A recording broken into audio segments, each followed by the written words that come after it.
posso ser chuva de graça, chuva pedimos, Senhor, manda-nos chuvas constantes, chuva do Consolador, faze teus servos piedosos,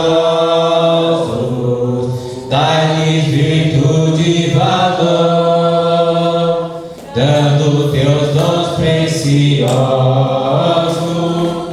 no santo preceptor,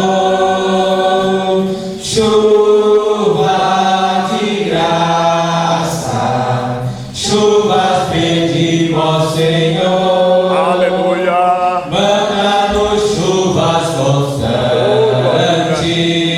chuva do Consolador. Glória a Deus. Nesse momento de ouvirmos a palavra do Senhor, essa noite o nosso diácono Daniel Martins está ministrando a palavra do Senhor. Que Deus tenha dado uma forte palavra, uma palavra poderosa no coração do nosso irmão. Recebeu o Senhor com muita salva de palmas para Jesus.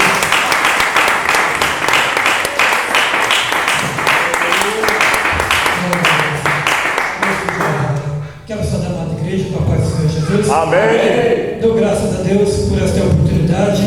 Não canso de agradecer ao Senhor pelas vossas vidas. Que Deus abençoe a igreja em nome de Jesus. Queria ministrar uma palavra da parte de Deus que está registrada no livro de 2 aos Coríntios, carta de Paulo, 2 aos Coríntios, capítulo 3, do versículo 6. Apenas um versículo que fala sobre a excelência do Novo Testamento. Glória a Deus. A igreja se põe de pé em referência à palavra do Senhor e vou estar lendo 2 Coríntios 3, versículo 6.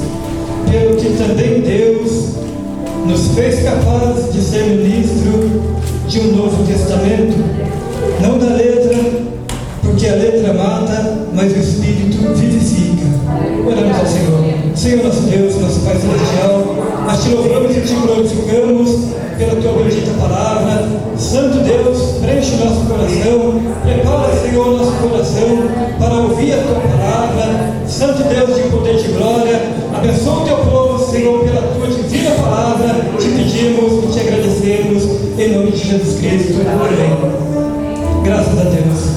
A igreja pode se sentar. Louvado seja Deus. Amados irmãos, nós vemos nesta palavra que o apóstolo Paulo ele traz uma mensagem que engloba o esforço, o amor de Deus em salvar uma multidão de pessoas. E Deus empenha este mesmo esforço, este mesmo amor para salvar apenas uma pessoa. E aqui nós vemos que o apóstolo Paulo ele vai falar sobre dois testamentos, pelo que também Deus nos fez capaz de ser ministro de um novo testamento. Nenhum testamento tem força ou tem algum vigor enquanto o testador vive, mas a partir do momento que o testador morre, o testamento ele entra em vigor. E esse testamento é um testamento escrito por nosso Senhor e Salvador Jesus Cristo. É um testamento rico, abundante, forte, que ganhou força quando Cristo morreu na cruz do Calvário. Cristo ressuscitou ao terceiro dia. Não importa que a justiça foi cumprida e este testamento entrou em vigor.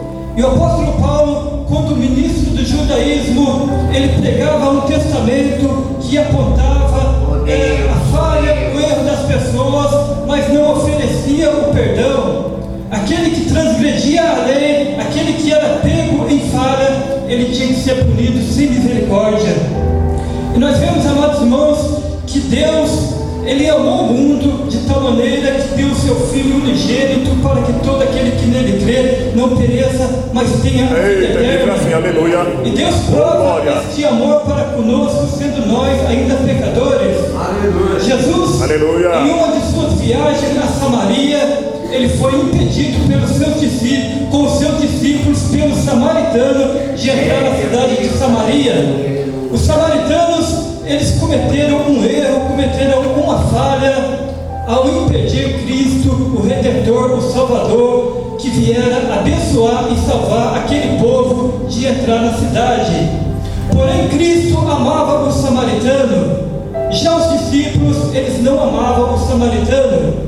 Embora os discípulos achassem que os samaritanos não eram dignos de misericórdia, mas Cristo sabia que eles eram dignos de misericórdia. Nós vemos, amados irmãos, que em outra oportunidade Jesus retorna a Samaria e lá encontra uma mulher tirando água do poço. E ali Cristo prega, evangeliza aquela mulher, que na sequência evangeliza toda a aldeia onde ela morava.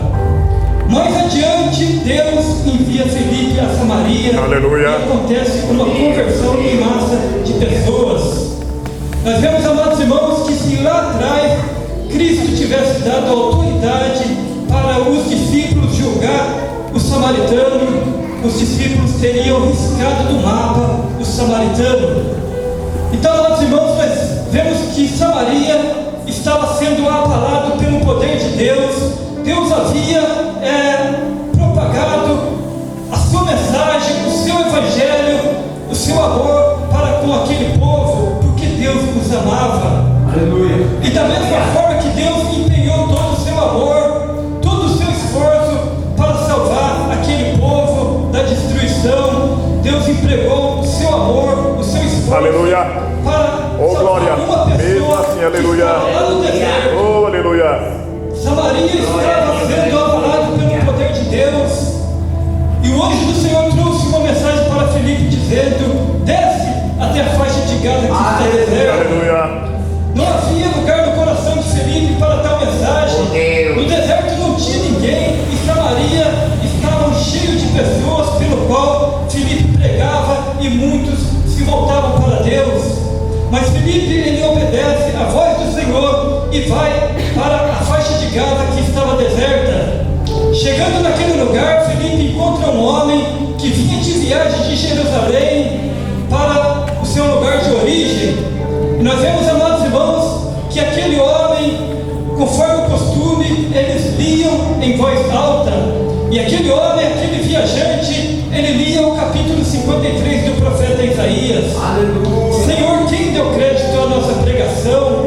Quem se lançou aos braços do Senhor? Porque foi subindo como renovo perante ele, e como raiz de uma terra seca, não tinha parecer nem formosura.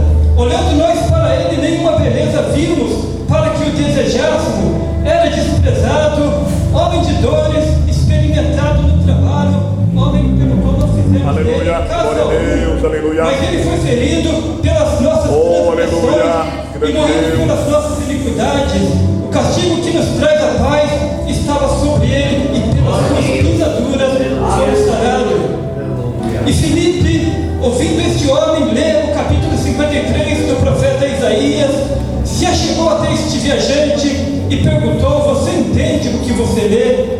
E este homem disse: mas como poderei entender se ninguém me explica?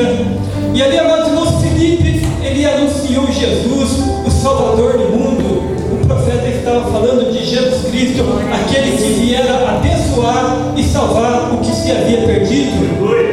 Imediatamente aquele homem se converteu ao Senhor e passou a fazer parte do exército de Deus.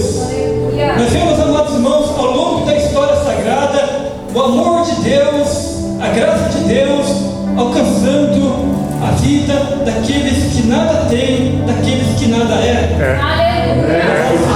Aleluia.